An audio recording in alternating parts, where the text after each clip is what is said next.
नमस्कार. तोत्रेपणा किंवा बोबडेपणा घालवण्यासाठी आयुर्वेदामध्ये एक चांगलं औषध मानलं गेलेलं आहे. ते असं आहे, ज्येष्ठमध घ्यायचं 10 ग्रॅम, अक्कलकरा घ्यायचा 10 ग्रॅम, वेलदोडे घ्यायचे 10 ग्रॅम, गुंजपाला घ्यायचा 50 ग्रॅम आणि बडीशेप घ्यायची 50 ग्रॅम. ह्याला एकत्र कुटून ठेवून द्यायची.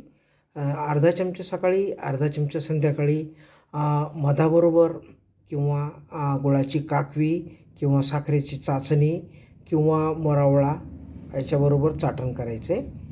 दुसरं औषध आहे ब्राह्मी तेल, माका तेल आणि आवळा तेल एकत्र करून डोक्याला मालिश करायची आहे. तिसरं औषध आहे सारस्वतारिष्ट आणि अश्वगंधारिष्ट हे एकत्र करून घेण्याची पद्धत आहे. चौथं औषध आहे ब्राह्मी घृत हे दुधाबरोबर घेण्याची पद्धत आहे.